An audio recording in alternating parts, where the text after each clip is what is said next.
Bueno, hoy les quería comentar algunas cuestiones en relación a los principios básicos que utilizan las células y los organismos como para mantener la vida. Y uno de los temas centrales, digamos, relativo a esto en fisiología es la cuestión de la homeostasis. Así que el tema que vamos a ver fundamentalmente tiene que ver con los sistemas de regulación homeostática. Mi nombre entonces es Mauricio Giuliodori, soy el profesor de fisiología y hoy vamos a desarrollar entonces esta cuestión de la homeostasis. Entre los temas que voy a desarrollar es algo sobre los compartimientos hídricos, algunos principios fisiológicos, ¿tá? Como el principio de equilibrio, el sistema de control, y después ya vamos a hablar específicamente de homeostasis, de variables reguladas y no reguladas homeostáticamente. Vamos a ver cómo es un sistema de regulación homeostática y algunos detalles de comunicación celular, ¿no? Y bueno, otro de los principios es el de especificidad ligando-receptor, de los que vamos a charlar en esta presentación. Yo imagino que, por ejemplo, ustedes estudian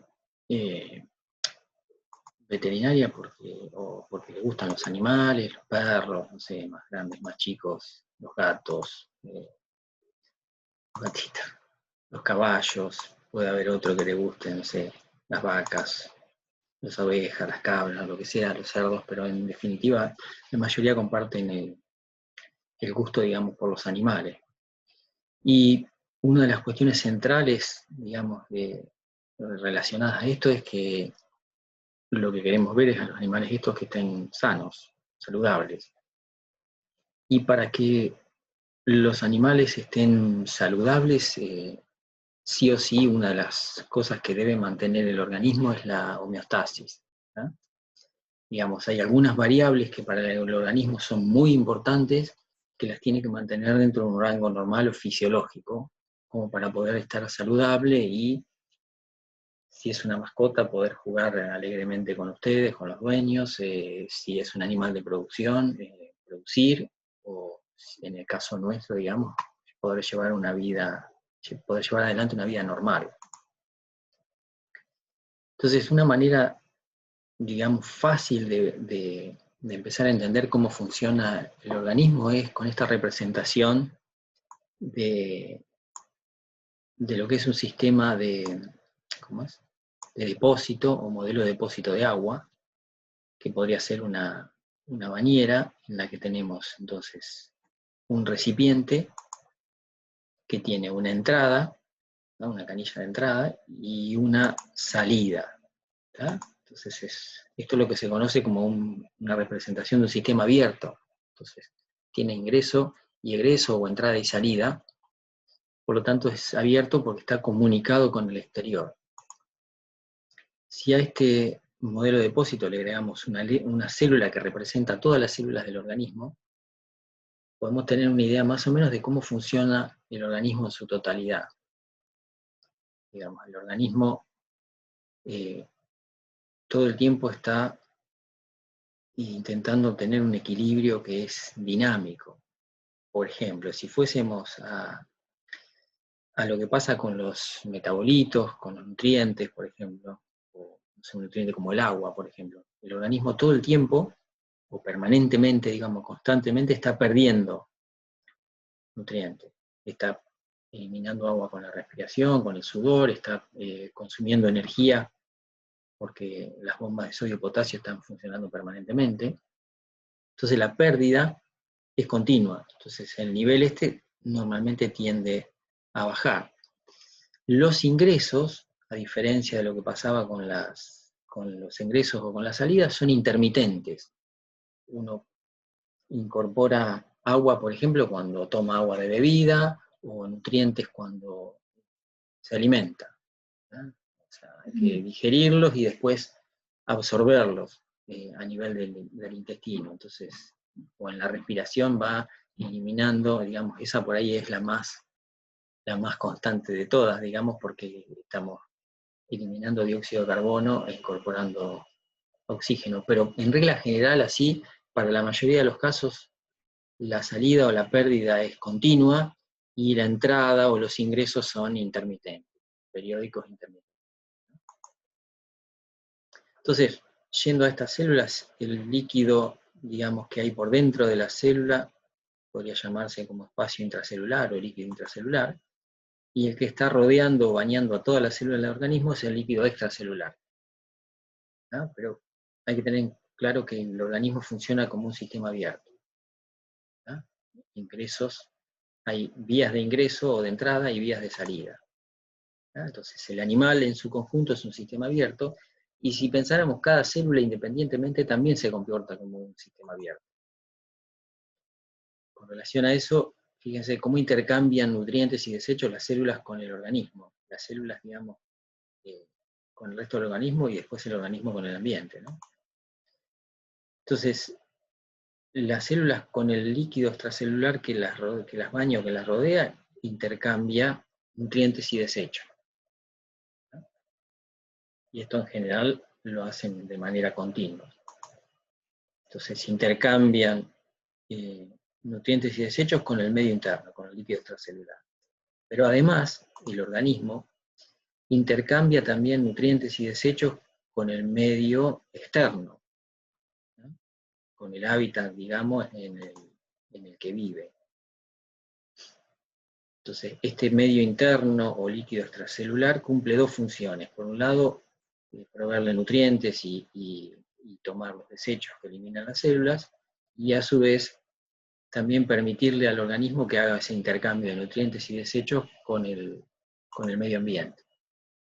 Esta es otra manera por ahí de verlo, pero digamos, tenemos un ingreso vía digestivo, hay intercambio de nutrientes a todo lo largo del tubo digestivo, hay intercambio de nutrientes también y de desechos a nivel pulmonar, y hay eliminación de desechos fundamentalmente a nivel renal.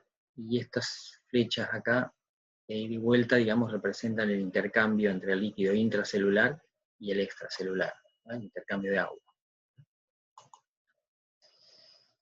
Yendo específicamente al agua, es interesante ver cómo se desplaza el agua entre compartimientos, ¿tá? Entre el compartimento extra y el intracelular.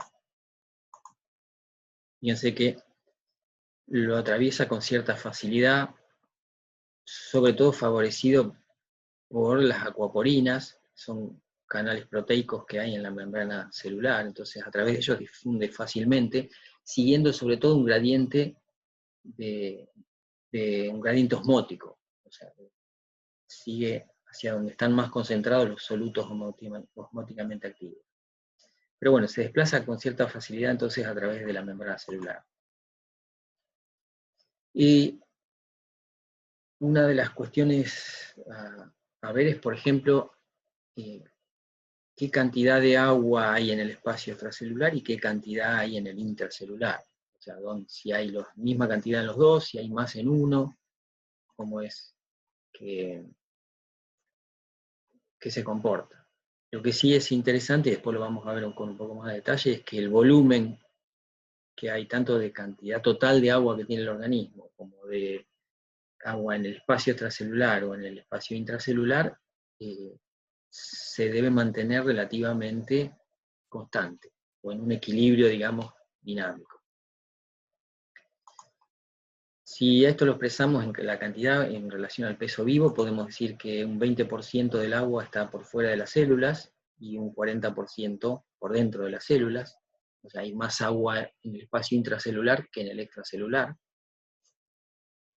Y si lo viéramos como porcentaje del agua corporal total, o sea, de la cantidad total de agua que tiene el organismo, podemos decir que un 66% está dentro de las células, un 33% afuera de las células, o sea, 2/3 adentro de las células, 1/3 afuera. Esto, digamos, obedece al hecho que también la distribución de los solutos osmóticamente activos es así. Hay más cantidad de solutos osmóticamente activos por dentro de las células que por fuera. Piensen que cuando nos referimos a solutos osmóticamente activos estamos hablando de iones, ¿tá? Sodio, potasio, cloro, y de proteínas, por ejemplo, de ácidos nucleicos, y obvio que son más abundantes dentro de la célula porque es donde desarrollan la mayor parte de las funciones, ¿no? Toda la síntesis de proteínas y demás, y buena parte del metabolismo. Entonces, como hay más cantidad de solutos osmóticamente activos adentro de la célula, esos tienen capacidad de atraer agua y hay más agua dentro de la célula. Lo otro que les quería comentar es cómo es la distribución de los electrolitos, de los iones, ¿tá? De los cristaloides dentro del organismo. ¿Tá? Cationes y aniones, fíjense, estos, cómo se desplazan a través de la membrana celular, lo hacen con dificultad. Digamos, la membrana plasmática de la célula tiene lo que se conoce como permeabilidad selectiva. Es muy permeable a algunas cosas y poco permeable a otros. Algunos iones la pasan con más facilidad, otros iones con menos.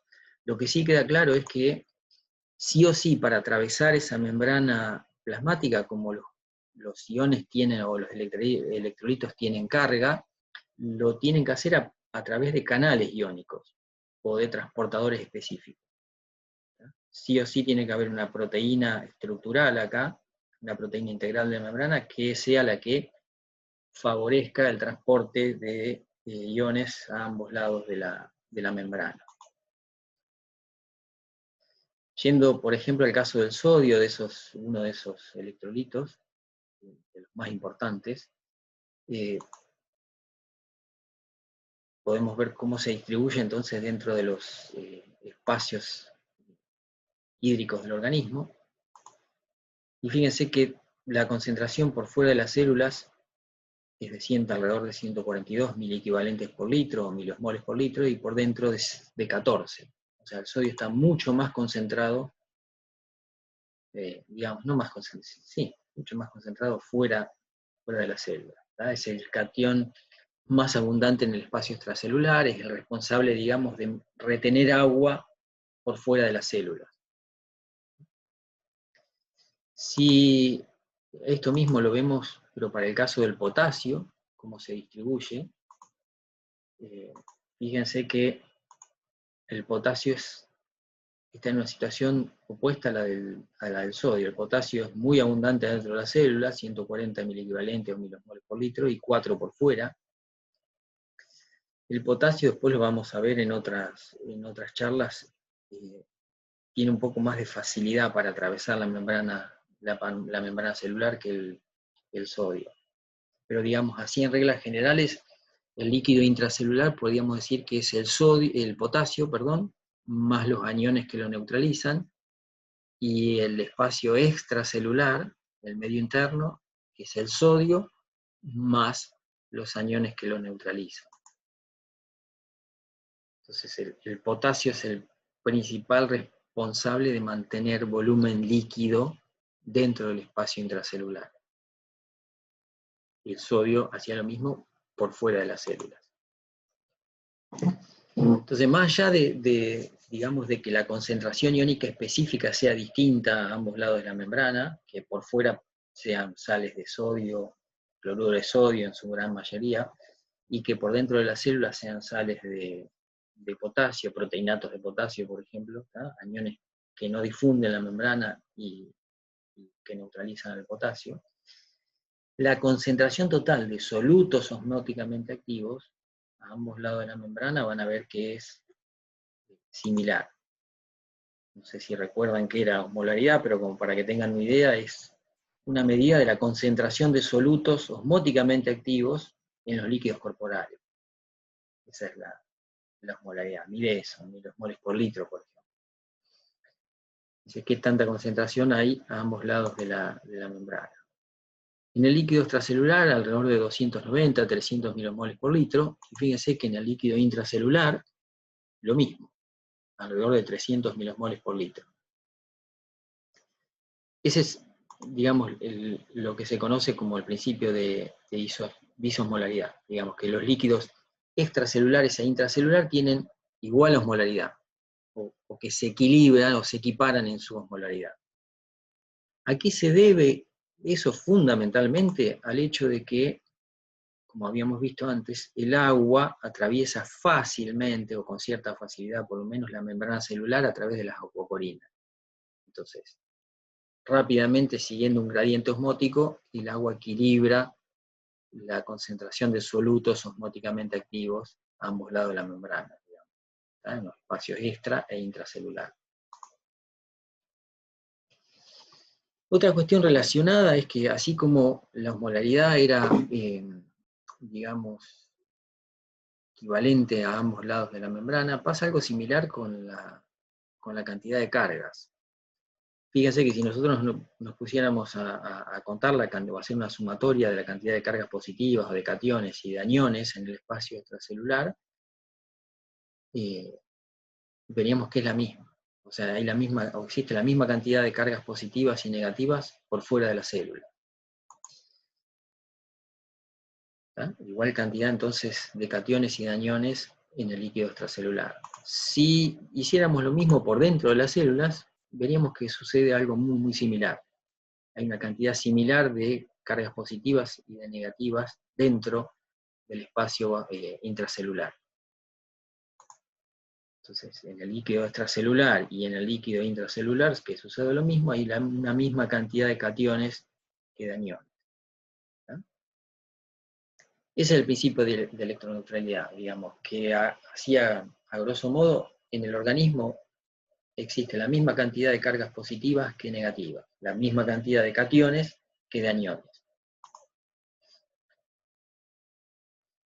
Otra cuestión relacionada a cómo van funcionando las células tiene que ver con algunas de las funciones que tienen las proteínas estructurales de la membrana plasmática, de la membrana celular, que hacen las veces de receptores. Esas proteínas son fundamentales porque, ¿qué hacen? Son, por un lado, las que controlan la permeabilidad de la membrana a sustancias químicas, como por ejemplo los iones, pero además son las que pueden detectar qué es lo que hay en ese líquido extracelular que rodea o que baña a las células. Y otro detalle no menor es también cómo se comunican las células entre sí. O sea, todas las células del organismo están comunicadas. Tienen una manera de comunicarse. El tubo digestivo con el cerebro, el hueso con el cerebro, el tejido adiposo con el cerebro, y así sucesivamente, ¿no? Se van comunicando. ¿Cómo lo hacen a eso? Porque, digamos, tienen dos maneras. O enviar una señal química, como podría ser un neurotransmisor o una hormona, o si no, mediante una señal eléctrica. ¿No? Si ustedes pusieran acá un canal que permite el paso de iones de una célula a la otra, sería una manera de comunicación. Pero la más común, digamos, es a través de mensajeros químicos. Si bien existe la posibilidad de hacer un acoplamiento eléctrico, lo más común es el envío de señales que son químicas. Como para que tengan una idea de a qué nos referimos con esa comunicación celular, digamos, hay células que pueden enviar mensajes químicas que van a tener los receptores, esos específicos, en la misma célula.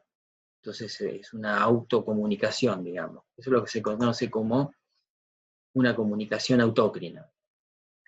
Hay otras células que liberan esas señales químicas y van a tener los receptores, van a estar en las células vecinas o adyacentes. Entonces eso es lo que se conoce como una comunicación de tipo parácrina. Otras células lo que hacen es secretan esa señal química hacia la sangre y va a ir a actuar en receptores específicos en células que están distantes, alejadas en el organismo. Eso es lo que se conoce como la comunicación endocrina. Hay otra manera de comunicación que, digamos, en la cual la célula esta manda la señal química vía una prolongación, un axón, que es lo que se conoce como señal nerviosa o comunicación de tipo nerviosa. que es la que llevan a cabo las neuronas, por ejemplo, la mayor parte de las neuronas. Y hay otro tipo de comunicación que es un mix o una mezcla entre la nerviosa y la endocrina. Digamos, acá es una neurona la que elimina o secreta esa señal química que después la sangre se ocupa de diseminarla por el organismo hacia las células que tienen el receptor ese específico que las lee, ¿no? Entonces, más allá del tipo de comunicación, entonces, y volviendo a la importancia que tenía la membrana celular, tienen toda la bicapa esta de lípidos, y fíjense que hay proteínas integrales que actúan como canales, por ejemplo, y hay otras que actúan como receptores. Entonces, los canales iónicos estos son los que permiten el flujo de iones a ambos lados de la membrana. Y después, las proteínas receptoras específicas, como esta acá, esta hélice, lo que van a hacer van a ser específicas o van a detectar y van a interactuar con algún tipo de mensajero químico, como podría ser un neurotransmisor, una hormona, o un olor, un sabor, y eso les va a permitir entonces a esas sustancias que no ingresan a la célula mandar la señal hacia el interior celular para que haya una respuesta celular. Entonces esas proteínas receptoras, digamos, ¿para qué sirven? Fundamentalmente lo que hacen es, actúan como receptores o sensores, o sea, miden, por ejemplo, algunas sustancias en el medio interno de las células, en el líquido ese que estaba bañando las células. Por ejemplo, que lo que se conocen como variables reguladas homeostáticamente. Como para que vayan teniendo una idea, ¿qué son estas variables reguladas homeostáticamente? Son todas las que el organismo tiene que mantener dentro de un rango normal o fisiológico para estar saludable, para estar sano. Voy a dar algunos ejemplos como para que vayan teniendo idea. La temperatura corporal, la presión arterial, la concentración de glucosa, la concentración de calcio, la concentración de potasio, ¿tá? La osmolaridad. ¿Tá? Esas son algunas entonces de las variables esas que sí o sí el organismo tiene que mantener dentro de un rango normal o fisiológico para estar saludable, para estar sano. ¿Tá? ¿Qué otras cosas detectan o miden esos sensores? Las cosas que tienen que ver con la inmunidad, lo que se conocen como patrones moleculares asociados a patógenos, o sea, identifican patógenos, o sea, sustancias que son extrañas para el organismo, o patrones moleculares asociados a daño. Acá, por ejemplo, puede detectar sustancias que son propias del organismo, pero que están en concentraciones más altas de las que deberían, cuando hay un tejido dañado, como podría ser el ácido hialurónico, o ATP, AMP cíclico y demás. Cuando se hallan estos restos de colágeno, cuando se hallan en concentraciones más altas de las que existen habitualmente, ¿no? Entonces, este tipo de receptores de patrones moleculares asociados a patógenos o daños son los que están relacionados con la respuesta inmune del animal. Y lo otro que detectan estos sensores en el medio interno son los ligandos que produce el mismo organismo, que se conocen como ligandos endógenos. Acá podemos hablar de neurotransmisores, de hormonas, de interleuquinas, por ejemplo, proinflamatorias.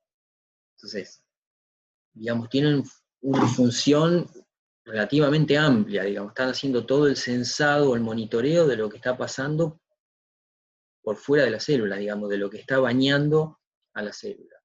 Tanto, en general son todas, obviamente, todos mensajeros químicos, pero bueno, algunos regulados homeostáticamente, otros que tienen que ver con la inmunidad y otros con el funcionamiento del organismo o de señales que son nerviosas o endócrinas.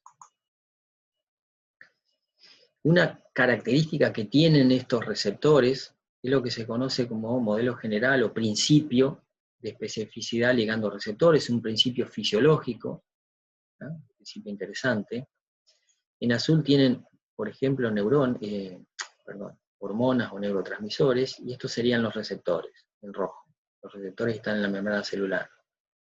Entonces, fíjense, interactúa con un receptor específico, el otro hace lo mismo, el tercero, el cuarto, el quinto, o sea, hay un buen acoplamiento entre el neurotransmisor o la hormona en este caso y el receptor, y fíjense, esto lo traduce la célula hacia adentro como un efecto metabólico, un efecto en la célula, digamos. Esta señal informa de algo y la célula responde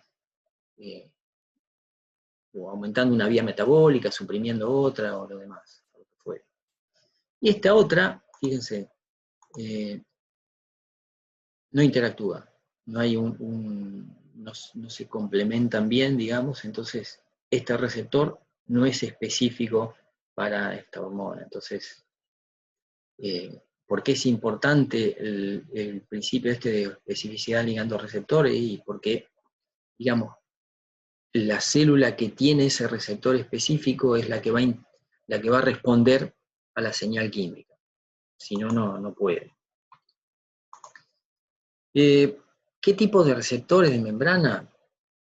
A grandes rasgos podemos clasificarlos en receptor canal, lo que se conoce como receptor canal, que este fundamentalmente lo que hace es de una respuesta rapidísima, porque abre o cierra canales iónicos que están regulados por ese agente químico, por esa señal química. Es un receptor canal, entonces abre o cierra un canal. Modifica digamos, la permeabilidad de la membrana a los iones. Después hay receptores que están acoplados a proteína G.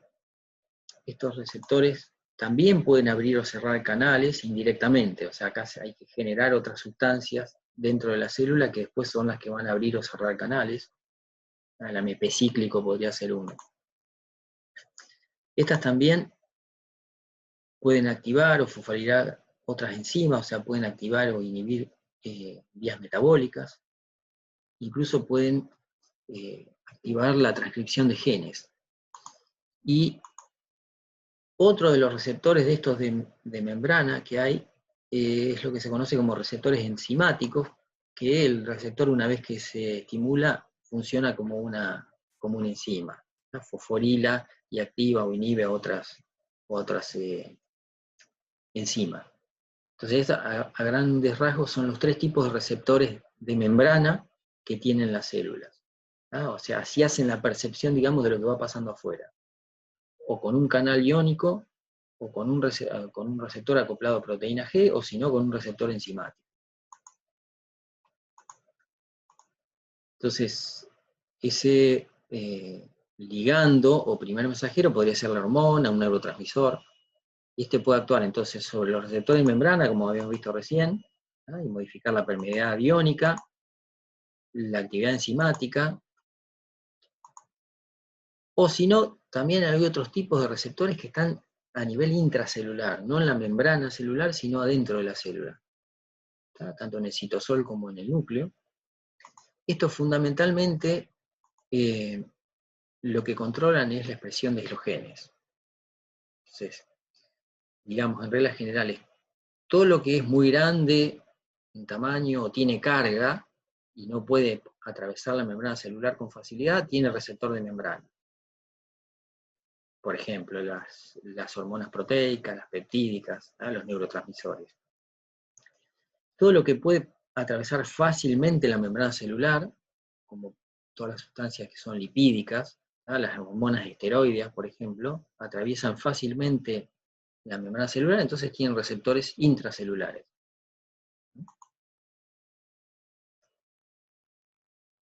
Entonces, estas celulitas, ¿cómo pueden percibir o sensar qué es lo que hay en el líquido extracelular? Obviamente lo hacen mediante esas proteínas receptoras de membrana, ¿no? ¿Para qué sirven o qué cosas monitorean esos receptores que tienen esas proteínas receptoras que tienen las células en la membrana? Por ejemplo, pueden medir volemia, ¿no? El volumen de sangre que hay circulante, pueden medir la presión arterial, la osmolaridad, la concentración de sodio, el pH, la presión parcial de dióxido de carbono, presión parcial de oxígeno, la concentración de calcio, la concentración de potasio, la temperatura. ¿Qué otra cosa pueden medir? Ligandos endocrinos, endógenos, perdón, neurotransmisores, hormonas, interleuquinas, lo que habíamos visto antes, y también todo lo que tiene que ver con la inmunidad, o sea, moléculas asociadas a patógenos, o sea, patógenos, agentes que virus, bacterias, parásitos, o si no, daño de tejido, ¿no? Cuando hay ruptura o una inflamación, esas células estos receptores pueden detectar. Y ya entrando un poco más en la cuestión de la homeostasis, digamos, ¿qué le debe suceder, digamos, al organismo para que esté sano, que esté saludable? Entonces, algunas de las cosas que le deben pasar es que ese líquido, digamos, que baña las células, tiene que mantener algunas variables, ¿tá?, dentro de un rango normal o fisiológico. Esas eran las variables que nosotros habíamos nombrado antes como reguladas homeostáticamente. ¿Cuáles son esas variables? La volemia, ¿tá?, la presión arterial, la osmolaridad, la presión de dióxido de carbono, el pH, la temperatura, la calemia, la calcemia, la glucemia y la presión parcial de oxígeno.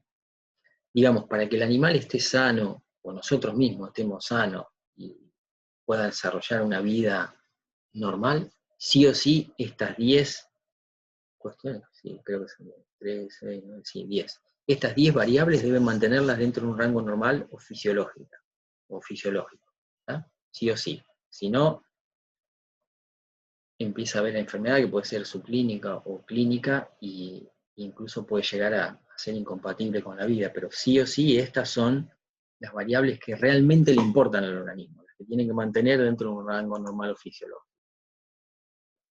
¿Cómo hace para mantenerlas? Y ahí ya estamos entrando, digamos, en lo que se conoce como homeostasis.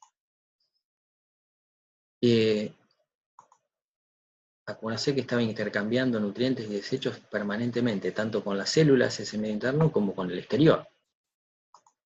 Entonces, hay algunos principios fisiológicos que son importantes, vamos a ver dos, que tienen que ver que nos dan la base, digamos, como para entender después qué es la homeostasis. El primero es el modelo de balance de masa, o principio de equilibrio, que lo que dice es que la cantidad de masa, digamos, que hay en un compartimiento o en un sistema abierto, como podría ser el organismo o el medio extracelular, por ejemplo, el medio interno, depende de la cantidad de ingresos y de la cantidad de egresos. Y este principio, digamos, es importantísimo, pero es tan simple como que para que se mantenga el equilibrio en un sistema abierto, tienen que estar equiparados los ingresos y los egresos. Otra manera de ver esto mismo es, por ejemplo, diciendo que la concentración de lo que ingresa por la cantidad o el volumen de ingreso tiene que ser igual a la concentración de lo que egresa por el volumen que egresa. ¿Tá? Pero este es el principio de equilibrio, digamos. La entrada y la salida tienen que estar equiparadas, sí o sí, para que la masa acá se mantenga relativamente estable.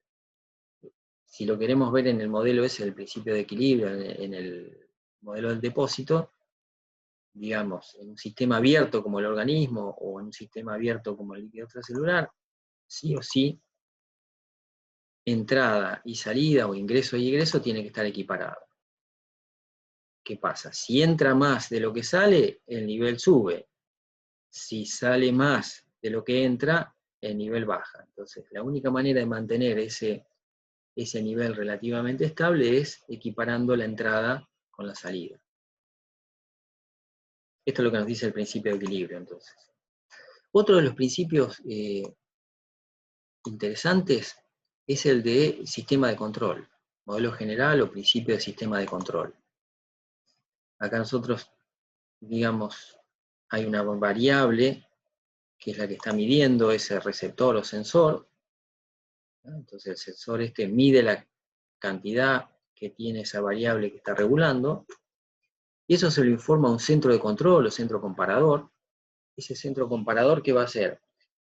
va a contrastar lo que le informa el sensor con un valor de ajuste, un valor fijo, que más que un valor es un rango, digamos, era el que marcaba ese rango fisiológico, y va a tomar una decisión en base a lo que determine después de hacer esa comparación, y se lo va a comunicar a un efector o un controlador, que este es el que va a ejecutar los cambios, ¿tá? Va a tomar las acciones como para responder ante lo que mide o percibe el sistema de control que está pasando a tiempo real, digamos, en el organismo. Entonces, si al modelo este depósito de agua le agregamos, digamos, un sensor de medición, que podría ser acá el nivel, un centro de monitoreo, entonces vamos a tener un controlador de entrada y un controlador de salida. Entonces, mide el volumen con ese sensor, se lo informa al centro de monitoreo, el centro de monitoreo, ¿qué hace? Abre o cierra la canilla de entrada y abre o cierra la canilla de salida, como para mantener el sistema relativamente estable. Entonces, ahora que vimos más o menos los dos sistemas, el de principio de control y el de principio de equilibrio, si los unimos, lo que podemos armar, digamos, es el mecanismo, cómo funciona un mecanismo de regulación hemostática. Entonces, la masa de una sustancia X en un compartimiento, en un sistema abierto, habíamos dicho que estaba en función de la relación que había entre los ingresos y los egresos. Si a esto le acoplamos el sistema de control, ¿ah? Digamos, este básico era el principio de balance de masa, el principio de equilibrio. Si le agregamos y le adicionamos a este el principio de control, queda que hay un sensor que mide la masa esa de sustancia en el compartimiento, se lo va a informar a un centro comparador, ese centro comparador va a contrastar la información esa con el valor de ajuste, ¿y qué va a hacer? Va a estimular los efectores o los controladores, que son los que controlan tanto los ingresos como los egresos. Por lo general el sistema, digamos, cuando aumenta la masa de la sustancia, el sensor se estimula, ¿y qué va a hacer? Frena o inhibe el centro comparador, entonces pasa esto, se bloquea ahí el ciclo, ¿no? Porque detecta que hay mucho, entonces se siguen perdiendo y hace que la masa baje. Si el sensor detecta que hay menos cantidad o menos masa de X de la que habría, ¿qué hace? Se estimula el centro comparador, estimula el efector, ¿para qué? Para el controlador, para controlar y aumentar los ingresos, y a su vez estimula el controlador de salida para que frene los ingresos. Entonces ingresa más cantidad y se pierde menos, por lo tanto la masa en ese caso sube. ¿Ven? Entonces, yendo de vuelta a lo que es el mecanismo de regulación hemostática, vamos a ver cuáles son los componentes, entonces, ¿y para qué sirven? Los sensores o receptores, ¿qué hacen? Monitorean a tiempo real el nivel que tienen las variables reguladas, ¿tá? Las cuales se ponen, de hecho, la temperatura, el pH, la presión arterial, la presión parcial de gases en sangre y demás. Los valores de ajuste, los rangos de ajuste o valores fijos, determinan el rango normal o fisiológico que va a tener esa variable, ¿tá? Esto está codificado genéticamente. Una calcemia podría estar entre 8,5 y 10 miligramos por decilitro, por ejemplo. El centro de control, centro integrador o comparador o centro controlador, ¿qué hace? Es el que compara lo que le informan los sensores con los valores de ajuste, ¿tá? Con lo que le setea el rango de ajuste. Y a su vez manejan la actividad de los efectores o controladores.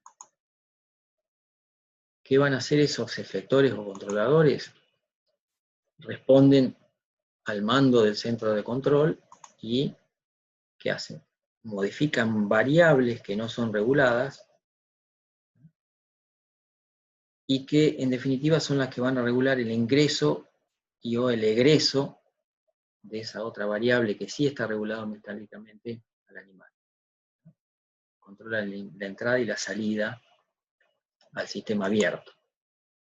Entonces, como para poner algunos ejemplos de variables reguladas y controladas, podríamos decir, por ejemplo, que esas variables reguladas que tienen sensores que las miden y que a su vez se mantienen dentro de un rango fisiológico normal.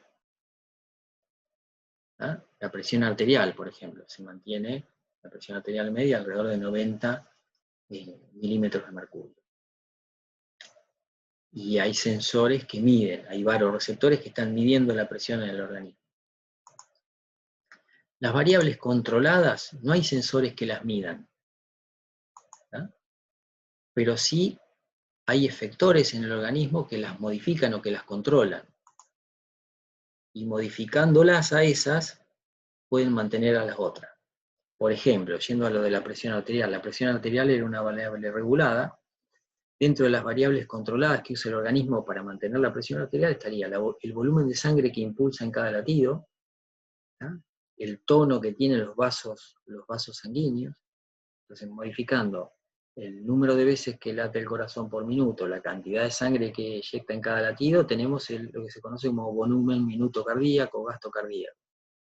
Y por otro lado, el grado de ese vasoconstricción sobre todo a nivel de las arteriolas musculares o arterias musculares, que es lo que se conoce como resistencia periférica total, modificando esas dos cosas controla la entrada y la salida de sangre de la aorta, que es lo que determina, digamos, el volumen de sangre que hay en la aorta, es lo que da la presión aórtica, la presión arterial. Entonces, al organismo, digamos, no le interesa saber qué frecuencia cardíaca hay, qué volumen minuto cardíaco hay, qué resistencia periférica total hay, pero sí le interesa mantener la presión arterial dentro de un rango fisiológico y por eso la mide. ¿Ah?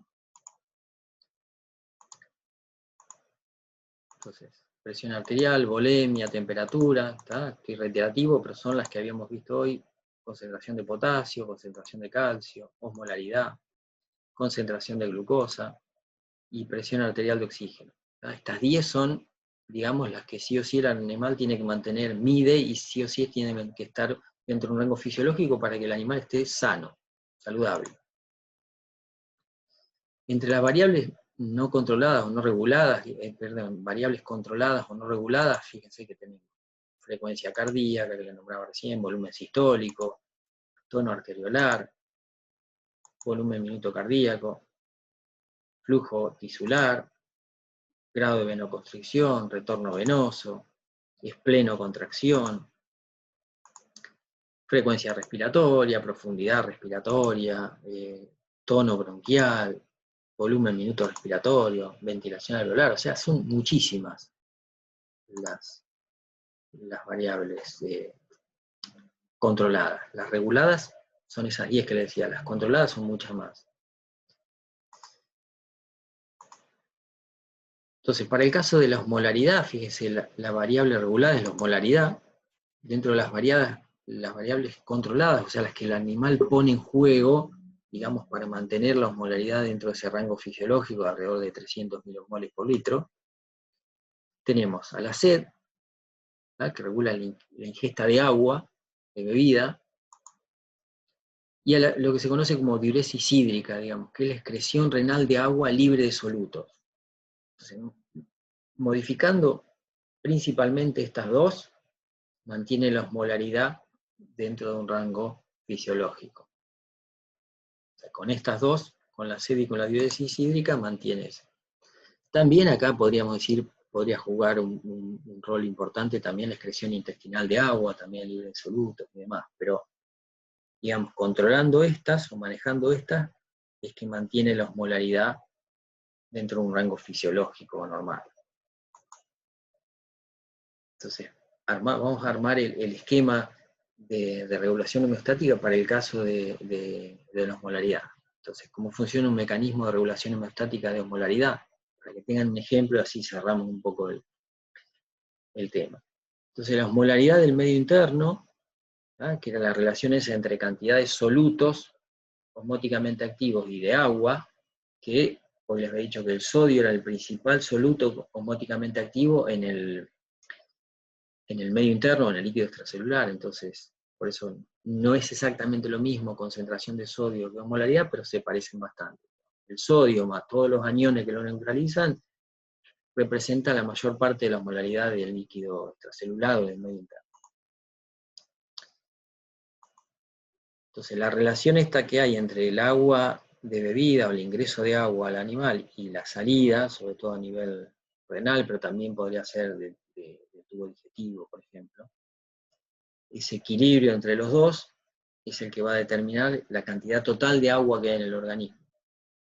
Y la concentración entonces de solutos osmóticamente activos la va a medir con un receptor, que en este caso recibe el nombre de osmoreceptor. Ese osmoreceptor, si la osmolaridad aumenta, se estimula, va a ir al centro osmorregulador, que no es ni más ni menos que el sistema SED-ADH, ADH significa antidiurético. Ese centro osmorregulador, ¿qué hace? Compáralo con lo que informa este receptor con el rango de ajuste, que está alrededor de 290 a 300 milosmoles por litro por kilo, y si el osmorreceptor detecta que hay más osmolaridad, o sea que se está concentrando el medio interno del animal, se estimula, va a ir a estimular el centro osmorregulador, y ese centro que va a hacer, va a activar a los controladores. Por un lado, vamos a tener, o el animal va a tener sensación de sed y va a buscar consumir agua, tomar agua de bebida, y por otro lado, va a descargar hormona antidiurética, que lo que va a hacer es frenar la diuresis hídrica. Entonces, si el animal tenía hiperconcentrado el medio interno, se estimula el centro osmorregulador, aumenta la sed para ganar agua, y libera ADH para reducir la pérdida de agua, sobre todo a nivel renal. Así funciona. Si, digamos, el medio interno del animal está diluido,